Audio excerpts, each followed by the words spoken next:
Imam Hanafi adalah seorang ulama yang dikenal dalam bidang ilmu fikih. Ia bahkan disebut-sebut sebagai tokoh pertama yang menyusun kitab fikih. Selain itu, Imam Hanafi adalah pendiri dari mazhab Hanafi yang berkembang di kalangan umat Islam Sunni di kawasan Afghanistan, Irak, Persia, Mesir, Turki, Cina, Rusia, dan sebagian Afrika Barat. Mazhab Hanafi juga sempat berkembang di Maroko, tetapi tergeser oleh mazhab Maliki. Abu Hanifah yang bernama asli Nu'man bin Sabit bin Zudha adalah seorang ulama besar pendiri mazhab Hanafi. Ia termasuk imam mazhab kawakan di antara 3 mazhab muktabar lainnya, yaitu mazhab Maliki, mazhab Syafi'i, dan Hambali. Lahir di kota Kufah, Irak pada tahun 80 Hijriah, bertepatan dengan tahun 699 Masehi, dan wafat di Baghdad pada tahun 150 Hijriah atau tahun 767 Masehi. Imam Hanafi lahir di Kufah, Irak pada tahun 699 dengan nama lengkap Abu Hanifah bin Nu'man bin Sabit At-Taimi Al-Kufi. Ia lahir di keluarga yang telah memeluk Islam dan sejak kecil kerap mendampingi sang ayah berdagang kain sutra. Oleh karena itu, ia kerap melakukan perjalanan ke berbagai wilayah dan pernah belajar di Mekah serta Madinah di masa mudanya. Imam Hanafi dikenal sebagai anak yang cerdas. Bukti kecerdasannya dapat dilihat ketika ia mampu menghafal Al-Quran serta ribuan hadis. Ia kemudian tumbuh mengikuti jejak sang ayah menjadi pedagang. Di samping itu, ia juga terus memperdalam ilmu agamanya. Dalam perjalanannya, Imam Hanafi memilih untuk fokus pada bidang fikih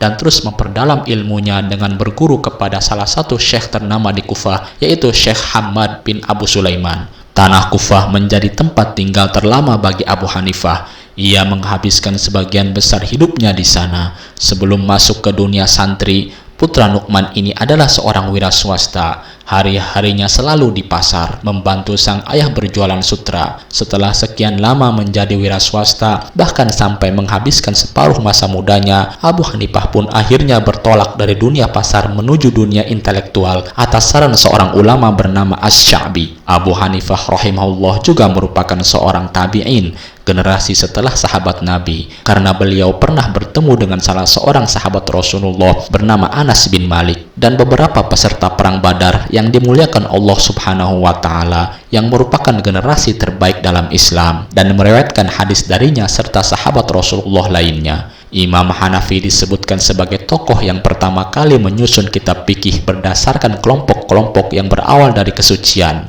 atau toharoh, sholat, dan seterusnya, yang kemudian diikuti oleh ulama-ulama sesudahnya seperti Malik bin Anas, Imam Syafi'i, Abu Daud, Imam Bukhari rahimahullah. Imam Hanafi berguru kepada Syekh Hamad selama 18 tahun. Setelah gurunya itu meninggal, beliau ditunjuk untuk menggantikan sebagai ulama. Selama menjadi ulama, diketahui bahwa Imam Hanafi sudah menyelesaikan sebanyak 600.000 perkara tentang fikih. Berkat wawasannya yang luas, Imam Hanafi dijuluki sebagai Imam Al-A'zam oleh masyarakat dan selalu dijadikan rujukan oleh para ulama pada masa itu. Imam Hanafi kemudian mendirikan mazhab Hanafi yang merupakan salah satu mazhab fikih dalam Islam Sunni. Mazhab ini diamalkan dan berkembang di berbagai kawasan seperti Afghanistan, Persia, Mesir, dan beberapa daerah lainnya. Imam Hanafi juga dikenal atas penggunaan rasionalitas ro'i dalam metode pengambilan fatwanya. Dasar-dasar metodologi yang digunakan Imam Hanafi dalam membuat suatu hukum fikih adalah Al-Quran, Sunnah, pendapat para sahabat Nabi, ijma, qiyas, dan istihsan. Sepanjang hidupnya, Imam Hanafi diketahui memiliki ratusan murid. Pada tahun 763, Khalifah Abu Ja'far Al-Mansur sedang mencari seorang hakim yang dapat menegakkan keadilan di Irak. Khalifah pun segera mengutus orang untuk bertemu Imam Hanafi dan menawarkan posisi hakim tersebut karena dinilai sangat cocok untuknya. Sewaktu tawaran tersebut ditolak, Khalifah murka dan kemudian mengurung Imam Hanafi di dalam penjara. Imam Hanafi wafat pada tahun 767 ketika masih di penjara. Ia wafat pada usia 68 tahun. Disebutkan bahwa ia dipukul hingga meninggal, tetapi ada riwayat lain yang menyatakan bahwa ia mengonsumsi makanan yang telah diracun. Meninggalnya Imam Hanafi menjadi kehilangan yang amat besar bagi umat Islam. Bahkan salat jenazahnya dilakukan sebanyak 6 gelombang, di mana masing-masing gelombang diikuti sebanyak 50.000 jamaah. Jasadnya dikuburkan di kuburan Al-Khairozan, Irak, belakang Masjid Agung Abu Hanifah An-Nu'man di Kufah, karena merupakan tanah kubur yang baik dan bukan tanah curian. Dikisahkan ada sekelompok orang yang menaruh iri hati terhadapnya. Diam-diam mereka merencanakan perbuatan jahat. Para pendengki ini merekrut seorang wanita yang cantik jelita. Perempuan itu diberikan sejumlah uang untuk menjebak Imam Hanafi. Tujuannya adalah orang-orang akan menuding ulama tersebut sebagai pelaku pelecehan seksual. Si wanita dijanjikan dana yang lebih besar lagi apabila sukses menjalankan rencana tersebut. Pada malam dini hari menjelang waktu sahur, aksi itu pun dilakukan. Si wanita bayaran berdiri di pinggir jalan yang biasa dilalui Imam Hanafi untuk berangkat ke masjid. Begitu melihat Imam Hanafi, perempuan tersebut segera menghampirinya sambil berkata tentang suaminya yang sedang sakit. Awalnya Imam Hanafi hendak menunda tanggapannya atas masalah yang menimpa perempuan tersebut. Akan tetapi si wanita berkali-kali memujuknya agar mau datang ke rumahnya. Dalihnya, Imam Hanafi mesti melihat langsung keadaan suaminya yang dikatakan sedang terbujur sakit di atas dipan. Lalu Imam Hanafi lantas mengiyakan ajakan perempuan itu. Tidak lama kemudian mereka sampai di depan rumah perempuan itu.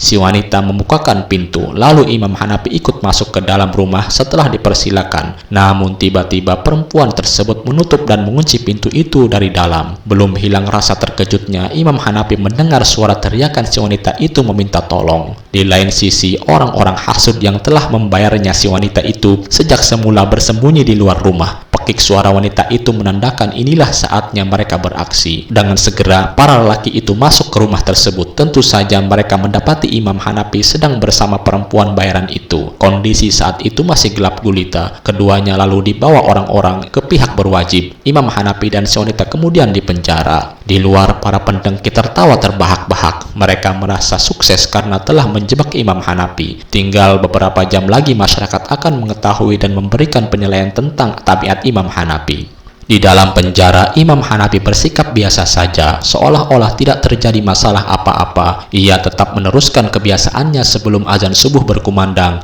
Ketika tiba waktunya, ia pun salat subuh dengan khusyuk di dalam selnya. Melihat perilaku Imam Hanafi itu, si wanita menjadi serba salah. Wanita ini kemudian sangat menyesali perbuatannya. Ia merutuk pada dirinya sendiri, mengapa sampai hati terlibat dalam skenario jahat untuk menzolimi orang soleh tersebut. Akhirnya perempuan itu mengungkapkan penyesalannya.